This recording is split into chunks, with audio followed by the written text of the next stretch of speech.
This week on the program, Brad Keselowski delivers a win for Ford and himself. Finally, we talk to Ryan Vargas, and fans are climbing the fence once again. Welcome to Speed Talk Live, which isn't really live, but a poorly produced podcast where we talk about NASCAR and all things racing. And occasionally we have a special guest or two, when we can get them to show up.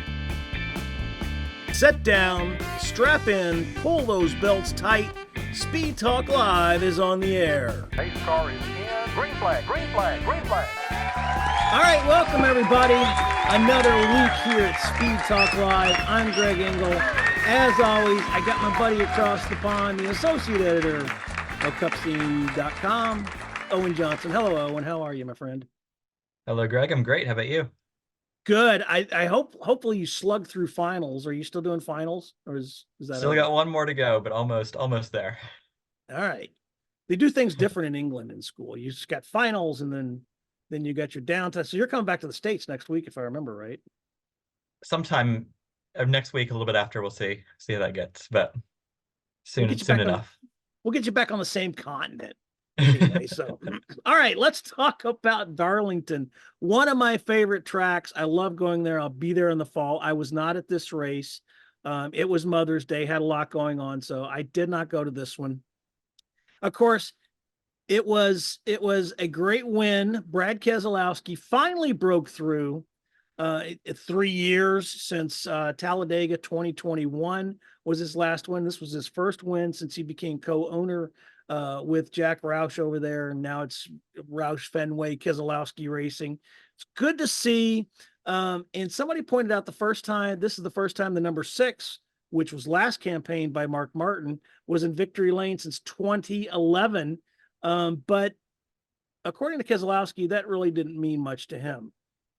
Yes and no. I'm not a huge numerology guy, but it's still a historic number in the sport. All the single-digit numbers, I think, in NASCAR kind of have this legend to them. So it's nice to get it back in victory lane. There's a lot of things to be excited about, so it's really hard to pick one over another, right? Whether it be just winning as a whole, winning at Darlington, winning and locking into the playoffs, winning with my family here, winning on Mother's Day. I don't know how to pick which one means the most, but they all mean a lot. I can tell you that. So it's good for Jack to have been here too. I'm sure I'm missing. Good for Ford, first win with the dark horse, and they've had a rough go the last few months. So there's a lot to be excited, a lot to like about it. And obviously, Keselowski's win came at the expense of Owen's pick for the weekend, which was Chris Buescher. He wasn't happy, obviously, but Brad was asked if Buescher needed to be maybe change up his style a little bit, and not be the clean style kind of guy that he's been up until now. Chris has his style, and it's worked really, really well for him. I don't think Chris needs to change a darn thing about what he does. It might not have worked out today, but there's other days where it works for him and makes him what he is. It makes him special, makes him good. I hated I didn't get the result out of it. I know he had some damage on the car, and that was holding him back a little bit. And so he wasn't able to drive away like you would assume a leader would do on a situation like that. But I thought he did a great job of putting himself in position, and to not get a result, I'm sure it's hard to stomach. And it should be hard to stomach. That's what you want out of your driver, right? You want him to be upset when he doesn't win. I would say, Chris isn't sitting in front of me now, but I would tell him, just keep being Chris. Keep doing what you do. One thing I liked was Buescher pushing his teammate and sticking behind Keselowski as he battled with Reddick instead of taking runs himself, until he got such a big run that he had to take it and then got the lead. But for a while, for a couple of laps, he was sticking behind Keselowski, pushed him really hard to try to get around Reddick at one point. And I think that really shows the strong team organization that Roush Fenway Keselowski has become. And I think it shows how well they work together when they are up front. I think Daytona last year, for instance, when Buescher won, the two Fords are up front together. And I think it's a lot of teamwork at that team right now. Yeah, and Reddick took the blame.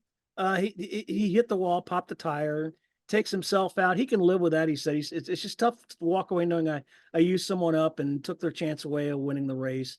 Boucher confronted him on pit road after the race, and now everybody's trying to make up a rivalry, which I don't think is going to happen.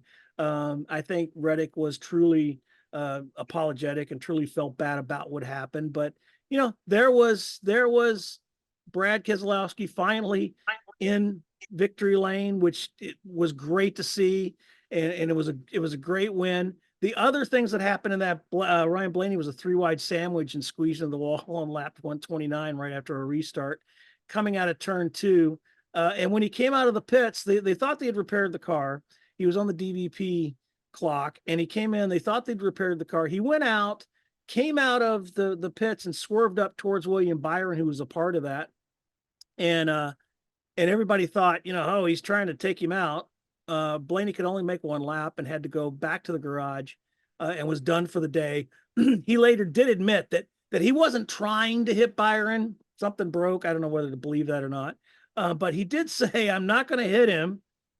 I'll save that for another time. So there could be a rivalry there. Maybe not so much with Boucher and Reddick, but with Blaney and Byron. We'll have to see that. See if Willie B can stand up to Blaney.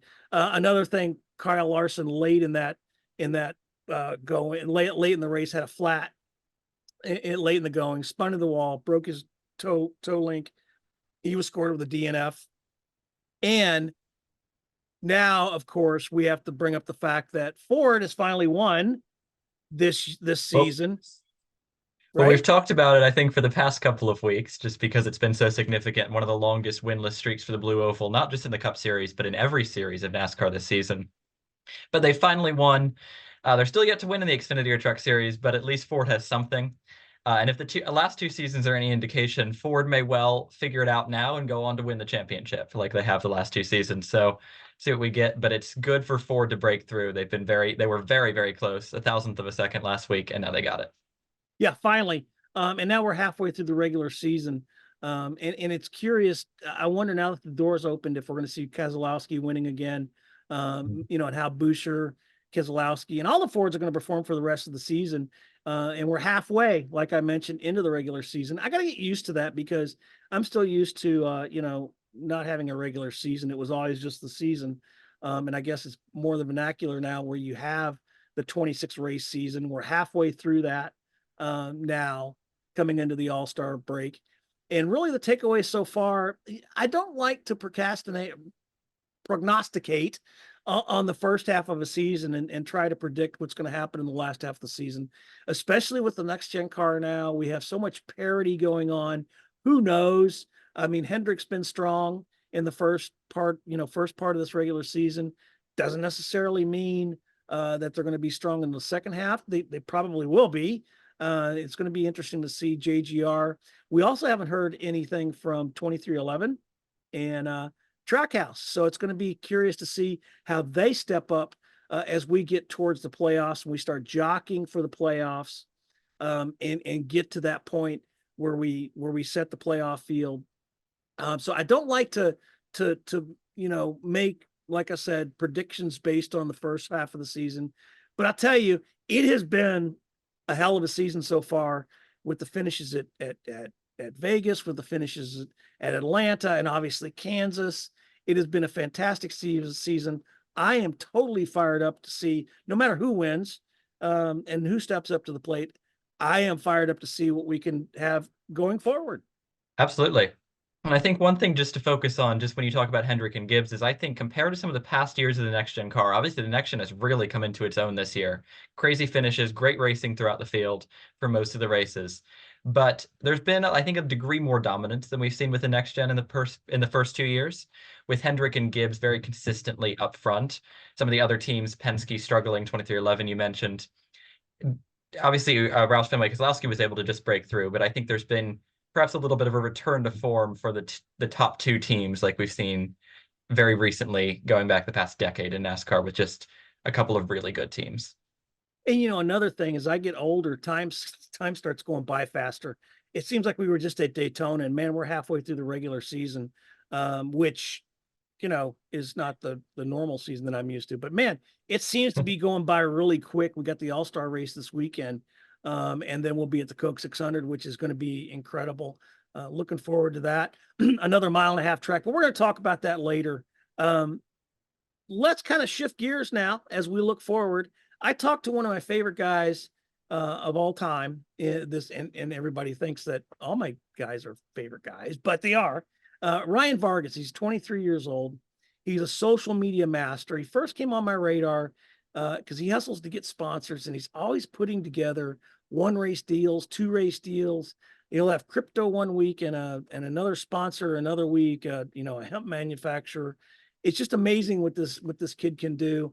And again, he's great on social media and stuff. Got an article coming out on Forbes about the fact that he's moved his racing, and he's competing his first full-time season in NASCAR in the Euro NASCAR series. So he's over there. He's going to Italy this week. I got a chance to talk to him while he was home, because he does commute back and forth, because there's only 13 races in the Euro NASCAR season. So he's not racing every week like here in NASCAR, but it is a full-time season. He's got sponsorship for the full season. Really happy for this guy.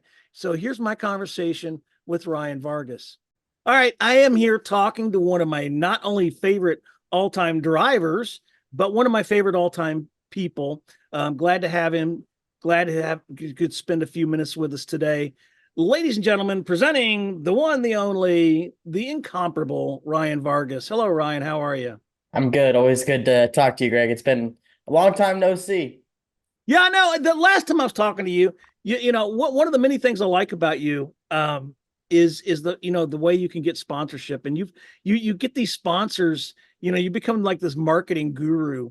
Other drivers, they just go service their sponsors, right? You went out and actively hustled for them and got them, and great. Your life is kind of taking a little turn now, pun intended, because not only you're going left, but you're going left and right now in the Euro series, doing that full time. Catch us up to how the decision came about to head overseas and to race in that series, what I'm assuming is full time.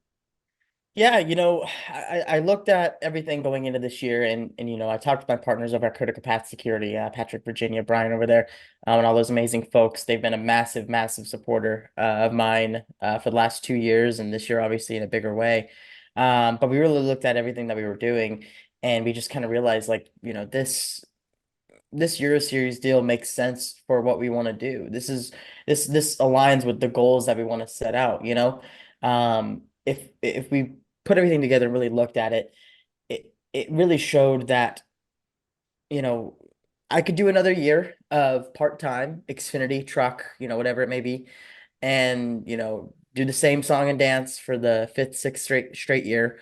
Or I could completely change it up, go run full-time internationally, and be competitive overseas and try entirely new things. And I think that right there is so incredible, so exciting for myself as a young driver. Being 23, I get to travel the world and try all these amazing, amazing things.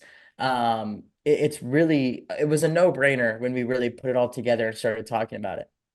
Is there a little less stress involved? Because I mean, when you're running part-time and you're running part-time in Xfinity and trucks, you have to put those deals together, right?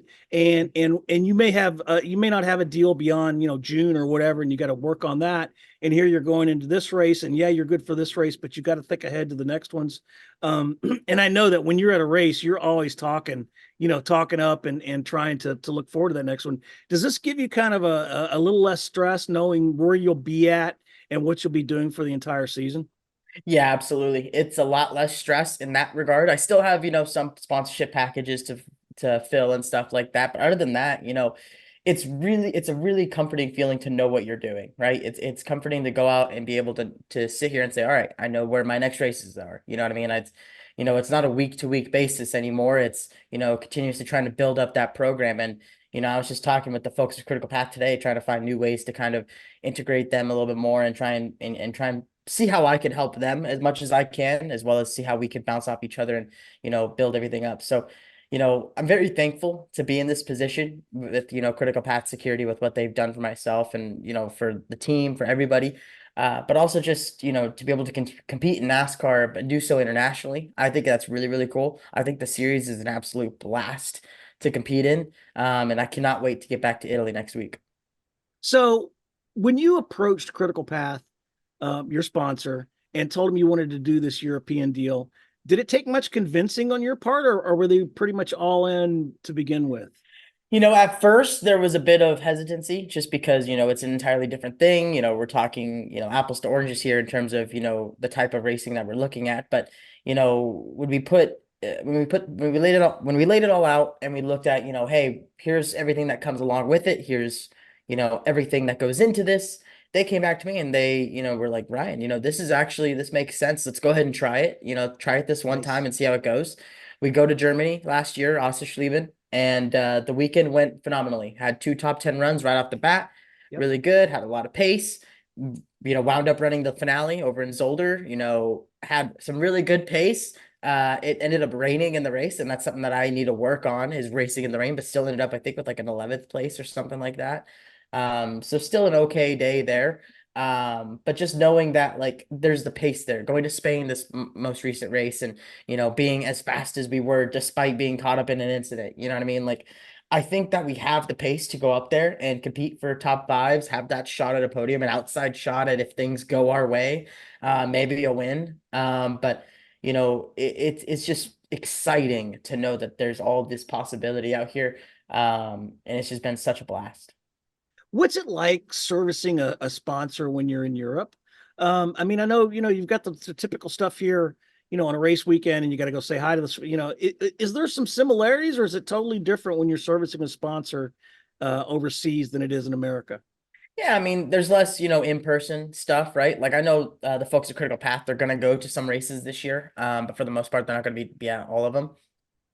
So that's a bit different, not being able to talk to them, while things are happening, while I'm at the track, or if have them be there. But usually they're up, they're always up when the race is happening. So usually about a little bit after the race is ended, I'll shoot them a call and we'll have a nice little talk about the race and everything. And they're always super excited about that. So it's always a blast it's always really cool to be able to talk to them and hear their excitement about racing in the Euro Series. They love all about the campaign. They love everything to do with it. They've had so much fun seeing the race car racing on these European racing circuits, and it's really a dream come true to be able to go and race internationally like that. What, for American fans who've never tuned into the Euro NASCAR series, what are the biggest differences that they would see watching a Euro NASCAR race as opposed to something here in the States? Yeah, I mean, first and foremost, the cars are different. You know what I mean? They're, old school. A lot of people compare them to like TA2 cars, Trans Am. A lot of people say that they're very similar to that in terms of appearance and how they drive. I can't speak to how they drive because I've never driven a TA2. But, they are road racing stock cars. They are stock cars that are purpose built to go race on road courses. And the racing is phenomenal. You know what I mean? There's a lot of comers and goers. The field is very dense with talent. There's a lot of very, very, very talented individuals in the series, and I'm just fortunate to be amongst them. I'm fortunate enough to race against them, and on a lot of occasions be able to keep up with them, and on some occasions be able to pass them. So it's really cool to be out there in the mix of that, and I hope a lot of people take away from hearing about the Euro Series is at least checking it out. It's a lot of it's very exciting to see how NASCAR racing plays out on these European race circuits. So let's pivot to this, because we've talked, you and we've exchanged emails, and I'm a big fan. I watched this series, No Days Off. Yep. It's an original series that's on YouTube. Really cool. And obviously, I learned a couple things. Obviously with your cranial syncytosis, been many years since I've been to medical school. All good.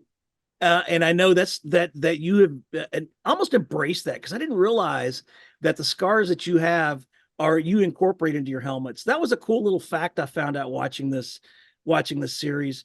And obviously how much you, like any other driver, works on your cognitive function and staying in shape. The fact that these cars are really kind of metal coffins, so to speak. And you're kind of jammed into them. I'm struck by the fact that I believe that every NASCAR driver, with very few exceptions, and you're not one of these exceptions. Every driver that's there, again, with less than 1%, has the talent to be there.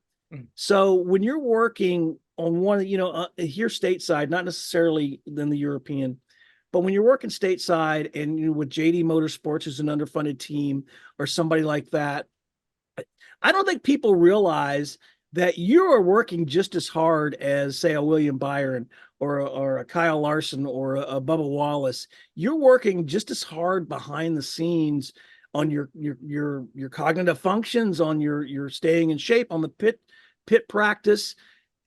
Tell me a typical schedule for you during a week when whether you're racing or not. Yeah, I mean, my typical schedule, usually it goes as such. I wake up in the morning. First thing I do is go to the gym, work out with Hunter over at Fit Stop Performance. Spend about an hour 15 there. Really just focusing, like you mentioned, working on the cognitive function, but also making sure that I'm physically prepared to handle being in a race car. Then what I'll do is I'll come home, kind of get ready for the rest of my day, handle some meetings, take some phone calls, send some emails, whatever it may be, just trying to make sure that I'm very in tune with what's going on the business side, especially with some of the ventures that I have going on coming up. It's a very exciting time, to say the least. Throughout the day, I'll just kind of be, monitoring all that stuff online. Then I'll probably hop on iRacing, run some practice or something like that. Head over and use my buddy Howie DiSavino, fellow racer. He has one of those little sauna boxes at his place. I'll use his thing to kind of work on my heat training. I try and do that as much as possible. Come home sometime around 6 o'clock, and that's when I kind of just hang out for the rest of the night, focusing on iRacing, running, whether it's fun races or actual practice races. I'll hop on the computer and just spend a couple hours on here, and then in bed by 10 o'clock at night, and start it all over again tomorrow. And part of the thing I learned about No Days Off, when you talk about your sim, you got a pretty cool sim rig, man. And they show that there, and I know you get on it and do that. And I think people, and I'm talking at team owners right now. If you're getting not just a driver, because you've got the talent again to be there, and maybe not the equipment that could help you show that full talent. And that's no dig at JD Motorsports or some of the folks you've raced at. Their heart's in it. But you are like the hustle guy. You've always got something going on. You're always on the business, your social media. Some of these other drivers could learn from you this social media stuff. And I think that's an advantage, that you have over other drivers. When you look at everything, it's the same plane, right? This driver has the same talent as this driver, and you have that same talent. I think that puts you a cut above the rest. All that to say this, you're competing full time in Euro NASCAR. Could this be what's the future beyond that look like for you? For me, I just want to continue driving race cars. If it's Xfinity, whether it's trucks, whether it's Cup, whether it's Euro NASCAR, whether it's GT racing, IMSA, sports cars, monster trucks, I don't care. I just want to drive stuff for a living. And I'm very fortunate to have amazing people behind me who have supported me into this, and who currently support me now. Their names on my hat right now. You know what I mean? Like, there's so many incredible folks who get behind what I do, and believe in what I do. And I just try my absolute best to make them proud, to fulfill everything that I set out to do, but also be able to exceed those expectations. And one thing that I also say, and you mentioned it right there too, is like, for every one Ryan Vargas, there's 1,000 other people that want that exact same spot that I'm in, right? So, what makes Ryan Vargas different? And that's just kind of what I gotta know that every day. I have to say, what makes me different? Why do I deserve to be here? So, it's a very challenging career path. It's nothing about my career has been conventional by any means. Most people do the normal all the way up route, and it's easier said than done, especially especially when you have the funding. But with all the amazing partners who have allowed me to stay in race cars, be able to do the things that I'm able to do, it's moved my career forward in ways that I never could have imagined. Well, you know what? You can count me among one of your supporters, Ryan. Appreciate it. I've always been that. That's why when the folks reached out about this, there's no brainer. Sometimes you got to pitch stuff, and say, Yeah. "Come on, you should cover this story." All I got to do is mention your name, and I'm there, pal. Appreciate it. And I think you're right. For one of you, there's 1,000 others, and you don't take that for granted. I know No. that because you're a great guy, you're a humble guy. I want you to do well in your own NASCAR. I didn't start watching the stuff until you got into it. So I wish you the best of luck, my friend. I want you to be successful. My God, you're only 23 years old. You got your whole life ahead of you. Who knows what's going to happen? And you're going to get the attention of somebody. You're going to be in the right place at the right time. And they're going to see. And not only are they getting a great, talented, very talented driver, they're getting somebody who's overcome some adversity. And they're also getting somebody who can go out there and hustle and make the deals happen. So I do wish you the best of luck. And when's your next race? Is what, in Spain or Germany? Italy. That is Italy. next weekend. Yeah, heading over to Italy. Vallelunga, right by Rome. So it's gonna be a very fun trip heading over to Rome and checking out another brand new race circuit to me. So there's the Benny. There's another Benny for you, right? Yep. Instead of going to Darlington or Richmond, you're going to frickin' Italy, for God's sakes. Yeah. Ryan, thank you, my friend. I appreciate it. Have fun over there in Italy. Sounds good. Thank you. Just rant and rave like you do to the TV during sport. Since 2015, Darlington Raceway has transformed its races into a nostalgic reverie with throwback weekends, where the paint schemes harken back to the golden era of NASCAR and legendary drivers emerge from the shadows of yesteryear. It's all a grand nod to the sport's illustrious history. But this past Sunday, the homage took a rather unfortunate detour into literal territory. In recent times, NASCAR has revved up its engines and delivered an amazing on-track spectacle, especially since the advent of the next-gen car in the Cup Series. It's all been thrilling and left us with fantastic memories and highlights enough to last a lifetime. It seems, however, at least this weekend, Darlington didn't quite get the memo. Sunday's race was a less of an adrenaline-fueled dash and more of a tedious trundle. Passing was as rare as a Ferrari in a supermarket parking lot, and the action was as thin as the excuses of a driver caught speeding on pit road. The supposed edge-of-your-seat battles, now typical everywhere, were nowhere to be found. Oh, sure, there was a flicker of excitement when Brad Keselowski and Tyler Reddick engaged in a late race scuffle that epitomized the promise of the next-gen car. Keselowski's teammate, Chris Buescher, even gave his boss a shove in a daring bid for the lead. When that maneuver didn't pan out, Buescher darted to the inside on the front stretch, seizing the lead like a man possessed by Satan. But then, in a dramatic twist befitting a soap opera, Buescher and Reddick decided to acquaint themselves with the wall, coming at a turn 4 with less than 10 laps to go. Keselowski would go on to a popular win. Buescher was left wondering what the hell had just happened again, and Reddick sheepishly apologized. That drama saved the race. You see, the truth is, people always seem to judge a race by its finish, and that's fine. But we sometimes ignore how we got to that point. Beyond the finish, the race on the 1.366-mile track was a snooze fest, echoing the challenges next-gen cars have faced on shorter circuits. It didn't just fail to live up to the season's thrilling standards, like the nail-biting finish we witnessed the previous Sunday at Kansas. It felt like a throwback to the days when NASCAR races were endless parades with scant overtaking, both at the front and back in the pack. Clean Air was the undisputed monarch, and once a driver secured the lead, overtaking was as likely as me taking a vow of silence. Perhaps we've raised our expectations too high with this season's spectacular racing and heart-stopping finishes.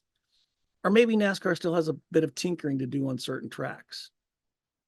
Honoring NASCAR's storied past is a brilliant idea, and dedicating a whole weekend to that history is nothing short of magnificent. However, the throwback should stop at the racing. Instead, we need to see the future of NASCAR, as was brilliantly showcased at Kansas, to be on full throttle at all times. I have to say, though, I was impressed with the broadcast. I feel like we could see all the battles throughout the race and even further back in the pack, which is probably partially a result of the limited action up front, admittedly, but it's always good to get a spotlight on drivers. We don't get to see that often. Justin Haley, for instance, was really impressive, getting Rick Ware Racing their first ever top 10 finish on a non-super speedway track. And it wasn't just a caution fest at the end, that was on pure speed. It might not have been the most interesting next gen race of the season. And there weren't even that many strategy calls to enliven it, but it was, I think, a really good coverage and a really good spotlight for some of the throwback schemes, especially, which is always fun to see. And sadly, part of that, I think, just my opinion, going back to what I was ranting about, there was not a lot for most of that race going on up front. So I think TV had a chance to really focus deeper in the field, and that's what happened. Maybe we saw that, and we got a taste of what it could be like if they did focus more on the back of the field rather than what's going on up front. So yeah, I agree with you. There wasn't a lot, but it was still a good race. And the finish, like I mentioned, the finish really makes the entire race. We tend to forget about the stuff that was going on before that. So, but there was something that happened post race that didn't get a lot of attention. I think it definitely deserved not to get much attention. We shouldn't be highlighting this too much, but I am going to talk about it. And that is, don't climb the fence on an active racetrack. That's not just not smart. And you're not only hurting yourself, because if you do it and you get hurt, NASCAR will have to take steps and safety measures that could mean other fans besides you don't get the chance to stand up near the fences, which would be a shame. Don't climb the fence, though. You're going to get hurt. And I think it was great that the TV broadcast, Clint talked about it for a second, Clint Boyer talked about it for a second, but they didn't cover it. They didn't give it too much attention, and we should not be doing things like that or encouraging things like that at all. Yeah, and I remember a couple years ago at your home track of Richmond, when we had a fan actually climb up on the fence during the race, they had to throw a caution. Gosh, I remember that. That was a mess. And you're right. People, stay off the damn fence. It's not that hard. I know people were happy to see Brad Keselowski win, but for God's sake, stay off the fence. You're just going to ruin it for everybody else. You know, it's like when I was in the Army, one guy, and we're all doing push-ups because one guy was a screw up. It's the same way. So yeah, stay off the fence, people. Just enjoy the race. That's all you need to do, and celebrate and be happy and drink, and don't drink and drive. So NASCAR announced Monday a new twist on next season's races with a TNT Sports portion of the 2025 Cup season schedule. Going to have an in-season bracket style tournament. And I'm not going to sit here and explain this because it's kind of complicated. You can go see it on cupscene.com if you want. And there should be enough news about out there with it. But Prime Video is going to be involved. By the way, we were told today from Amazon, it's Prime Video. It's not Amazon Prime Video. It's Prime, whatever. You know, when you're going to pay me, this is why I don't mention sponsor. If you're going to pay me, I will mention a sponsor. But if you're not going to pay me, I don't give a crap. I'll call it, you know, I'm still used to Amazon Primes. Anyway, Prime Video will be part of this. It's Hamlin's idea, Denny Hamlin's idea. He did his own last year. He's going to do it again this year. So obviously he's taking credit for it. Look, the winner of this tournament is going to get $1 million. Most top drivers in the sport, considering, you know, their personal service contracts and their sponsorship money and all that, are kind of like, yeah, isn't that nice? You know, $1 million is like $100 to you and me. It's not, you know, not that it's not important. It is important, but I don't think $1 million, you know, make it 5 million, make it something meaningful. And then, you know, I think it's going to get them a little more motivated. Not that I don't think they won't be motivated. They will be motivated. Denny Hamlin talked about how, I forget who it was. I think it was him and, might have been Reddick, that they were, you know, ready to move on Hamlin's rundown on his contest last year, that they kind of raced a little harder than they thought about it in the car. So if they know they got the attention on it now on TV, they may run it a little harder. So hey, if it gets more eyeballs on the sport, why not? And of course, this is, you know, these kind of contests and stuff are all, you know, there's something you're used to in your generation, right? Absolutely. But anything to get eyeballs in the sport, like you say. And I really like it because not only will it get eyeballs in the sport, I think, but it will force the broadcast, like I talked about, to focus on battles throughout the field, which I always personally really enjoy. Maybe that means focusing on drivers who didn't qualify well, driving up through the field to try to beat whoever their bracket opponent is that week. Or maybe it's just a tough battle. Like there's always tough battles outside the top 20 that just don't get highlighted at all. Maybe we'll get to see some of those as the bracket challenge goes on and highlight some more drivers throughout the field, which to me is a win. Yeah, I agree. So, you know, hey, good for him. We'll see. Denny Hamlin and his ego will be inconsolable between now and then, because NASCAR didn't acknowledge it, but I'm pretty sure that they got the idea from him and ran with it. So, we'll see. Of course, all of this, we don't know which races are going to be which, because the 2025 schedule isn't out yet. We're starting to get some hints of what's going to be where. We know when Daytona is going to be. And obviously Memorial Day weekend when Charlotte will be. So it's going to be dependent on that. We're not going back to LA is what we're hearing, which makes sense because they would have had to sign the contract with the LA Coliseum, and the LA Coliseum would have announced it by now. They didn't do that. So it looks like that experiment's ended, which is a shame. I loved it. It was great optics. We need to be in Southern California. So hopefully by next year, they'll have something going on at what used to be California Speedway, something out there in the LA area. I would like to see the Clash, and there's talk about it going to Bowman Gray Stadium, the Bounce House, and there's a couple reasons I like that. I think it'd make for some fantastic racing. It would be overflow stands.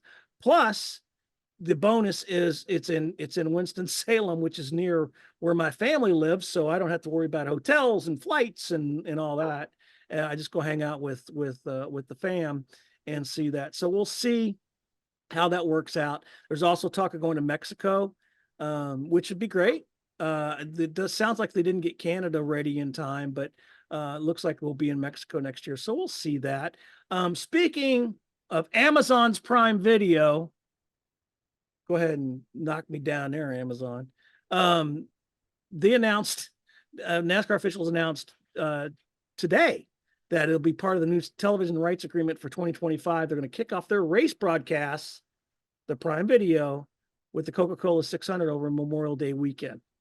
That means that one of the biggest races of the season, one of the crown jewels, is going to be the first NASCAR Cup race that fans will need to pay to stream. So how do I feel about that? You know what? 5 years ago, I would have been up in arms. I would have been walking up and down in front of Amazon's headquarters with a protest sign. But I think streaming, just like we were talking about the contest, is a different generation. I think with the streaming, it's typical. I don't see a problem with it. And I think it's time for this to start. And it's going to start with, this will be the last Coca-Cola 600 coming up next week. The last one could potentially be on network TV, and the rest is going to be streaming. I don't know. Do you think it's as big a deal, Owen? I think it's definitely a big deal. And I think there's going to be some people who will resist it, who don't want any streaming services. Obviously, it is a higher upfront cost, considering especially that the Coke 600 would be over the air rather than cable. So there are some people who just won't be able to, which is unfortunate. But I think that really is where motorsport is going. We talked about Formula One last week with their subscription package.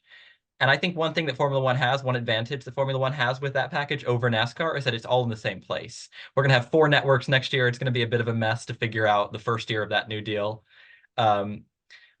So I think the big advantage of Formula One embracing streaming so heavily is that you always know where to find a Formula One race if you want to stream it, whereas NASCAR, some streamed, some not.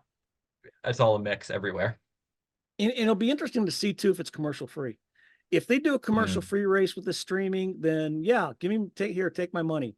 Because I think that would be a great trade-off. I know Amazon now charges a different price for a little higher tier. I'm a huge Grand Tour fan. I used to work for Jeremy Clarkson when they on the website to support the Grand Tour. So I'm a huge Grand Tour fan. That's why I got Amazon Prime Video, was just for that. And it's well worth the money to me. I'm now knee deep in one of the few things I actually binge watch, which is Clarkson's Farm. Love that show. And had Zoom meetings with Jeremy Clarkson and all those guys. They would be in a pub in London and I'd be here and we'd have meetings, and it was great. So yeah, I'm all for it, but I know that the higher tier is commercial free, and then there's a tier where they put commercials every 20 minutes for 30 seconds. Even I can live with that. So we'll see. I mean, I don't want to knock it before we try it, kind of thing. Of course, obviously, I'll be there at the race, so who covers it on TV is not a big deal to me, as it is for the other races. So we'll see. Speaking of this year's uh, Coca-Cola 600, Jimmy Johnson. Now, this I didn't have this on my bingo card. Jimmy Johnson's going to be doing his own version of the double. Obviously, Kyle Larson is going to be doing the double with all 1,100 miles. He's going to race the Indy 500 and then come race the Coke 600. Jimmy Johnson is going to be at the Indy 500 as an analyst up in the broadcast booth with NBC. So he'll announce the Indy 500 and then he'll fly to Charlotte and drive the Coca-Cola 600 that night. He's also going to be in the NBC Sports booth for the Daytona Summer Race, the Talladega Fall Race, and the championship finale at Phoenix. So I like it, and I think it's great. I'm a huge Jimmy Johnson fan. We had him on the program a couple weeks ago, so good for him. I'll look forward to seeing his coverage for the Indy 500 and also the Indy and the coverage and later in the year. So we did have a test session there at Indy today, right? We did. It got rained out though. So for Larson specifically, who I think my eyes are on more than anything, I think Scott Dixon was the fastest, which is not necessarily a surprise. But Larson was only able to turn 2 laps, so I don't think he really got a time on the board. So no real gauge of his speed. Last time he was out there was, I think it was the champion or the past runners test day, and he was second. But I doubt they were running in full qualifying trim then. So we'll get a good gauge of his speed in the upcoming month, but not anything yet. See, here's the thing. I thought about this today. So they're running practice all week. So yes, it rained out today, but they've got an opportunity for the rest of the week. They're going to qualify this weekend. It's going to be 2 days of qualifying. And then they're going to into the next week where they'll have all the pageantry and then they'll race. And I thought, where have I heard that before? Well, you know what? That used to be Daytona Speed Weeks. Daytona, you would practice a couple times. You would qualify. Saturday, you would have the ARCA race. Sometimes you would have the Clash. Sometimes you would have a truck race or something like that. And then you would have, qualifying on Sunday. And then you would have practice during the week, the Thursday night, qualifying races. And then you would have the race. It was truly a speed weeks. Now it's a neutered version of itself. So I hear, IndyCar doing it, and I hope that NASCAR pays attention to that. And because I would like to see some more practice sessions at Daytona, some more goings on, so we can get back to more of a speed weeks rather than which has really become a speed day. I don't know if you remember those times. I don't think I ever really got to see too much of those times. I saw the Clash at Daytona, but I think the one thing to focus on just a little bit different that is very much in NASCAR's favor is some of the IndyCar media we're talking about this week. A stat that I think 70% of the viewers who watch the Indy 500 do not watch another IndyCar race. So NASCAR at least has some more viewer retention throughout the season, I would like to think. And so I think that while IndyCar clearly needs their version of Speed Weeks because they're just not getting any eyes on the rest of their races, while NASCAR at least has the rest of the season, the regular season, the playoffs. I would certainly like to see Speed Weeks. I personally would like to see the Clash back at Daytona, and just have that whole week like we used to. But regardless, it's not quite as necessary as it is for IndyCar. I remember working in the Daytona Speed Weeks, and literally you were over there all week, and you had to have a schedule to understand when cars and trucks were going to be on track and what was going on. And yeah, I miss those days, and I get it. There's some cost savings involved, and people's attention spans are a little shorter. But I still think it's a better way to open the season when you have more going on and you have 2 weekends involved rather than the like I said, the neutered thing you got. So anyway, All-Star race. Let's talk about the All-Star race. I will be there this weekend, North Wilkesboro Speedway. I cannot wait. I was there last year. The vibe was tremendous. Everything, everybody was happy. The people that live there, the residents, we're hugging you. I mean, it was just incredible to see. So I'm looking forward to that. I don't care who wins the race. I mean, it'll be a great race. There's new pavement. I think it'll be a Hendrick car. I don't think it'll be Kyle Larson. But there's new pavement, and we'll have the trucks on Saturday. I think I think they're going to lay a little rubber down. They got the Cars Tour coming into that. So I'm looking forward to that. It's got one of the best press boxes, and I never thought I'd say this. The press box at North Wilkesboro is an amazing sensory experience. And what I mean by that is most press boxes are up high, right? At the start finish line. In Darlington, it's in turn 3, but you're setting up high in a tower and you're in an air conditioned building and you've got, you've got the big windows. My favorite press box beyond North Wilkesboro is Daytona, which is new. I wish they get the Keurig back in there, but regardless. Also the parking for that is you park under the tower and you take an elevator. I mean, you're just kind of spoiled. North Wilkesboro is a tent. Okay. It's a cover that they put outside of turn 3 that they hang some monitors up there so you can see the timing and scoring and see highlights. But you are outside, you're feeling the vibe from the fans, you're getting the dust in your face. And they've got a table and they've got internet access and all the things you would have in a regular press box, but you cannot talk to each other. It is loud. It is in your face. The fans are screaming and yelling and you're right out there in it. And let me tell you something. It is one of the most wonderful experiences I've ever had in racing. And I really, really can't wait to get back there. And I know, I temper my excitement because you're the one analyzing it because, talking about one thing that's going to be different is Kevin Harvick is going to be there in place of Kyle Larson.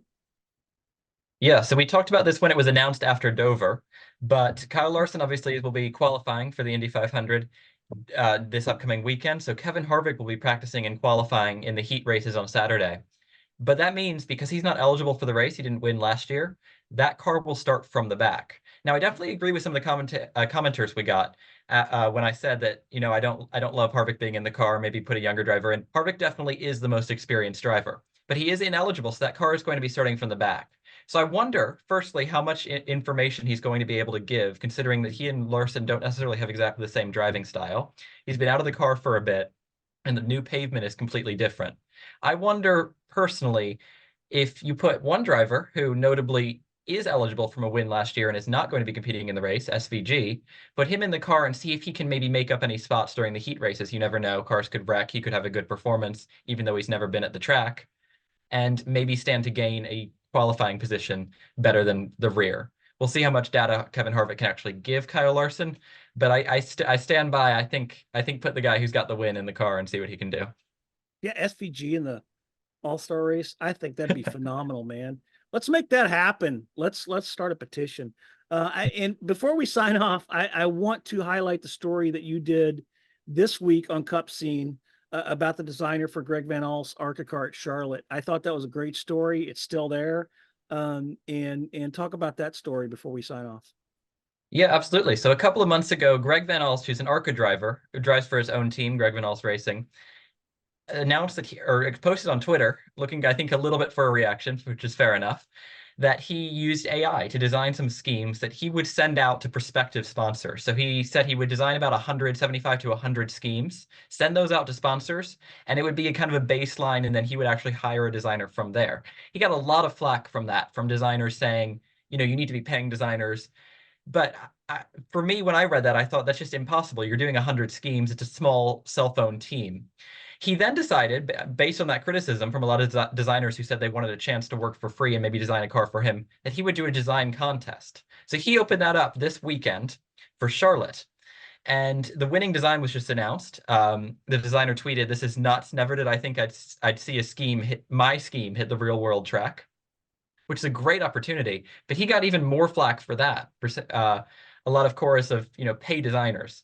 I think you can't have it both ways, and you can see my article up on Cup Scene about the whole controversy and my thoughts on how we should embrace AI, I think, for some of these purposes, for how it makes, criticize the ARCA budgets all you want, but I don't think you can criticize him not being able to pay for 100 schemes to send out when only 5 of those maybe at best will be taken up.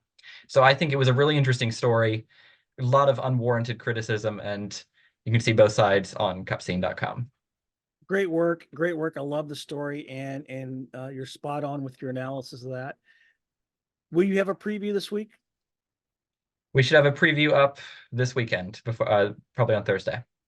I'm gonna put that pressure on you. So because people love your preview. So look for that. Look for the ARCA story. Look for me if you're at North Wilkesboro. Come find me. I'll have swag. I'll be giving out swag and hugs and taking pics and all that. Owen, my friend, I appreciate it. Good luck on your final. Thank you. And we will look forward to seeing you back on this side of the continent next week or the week after when you get back. And I don't know if my technology will keep up with me next week in order to do a podcast. So we'll see. If so, great. If not, we'll talk to you after Charlotte when I get back here with the technology to catch up. But I'll have a bunch to talk about. We'll have a bunch to talk about. And I hope you have a bunch to talk about.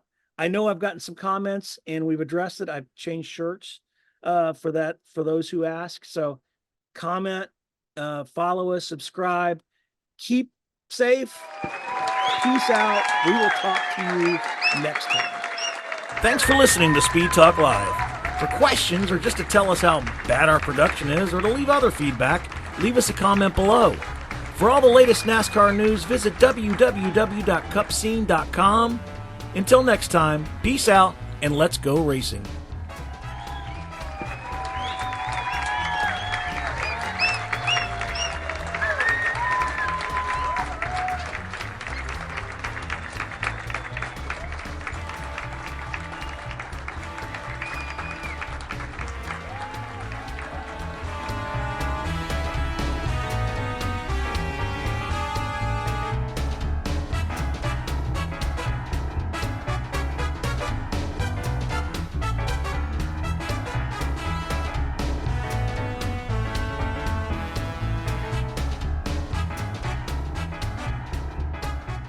All right, there's the checkered flag.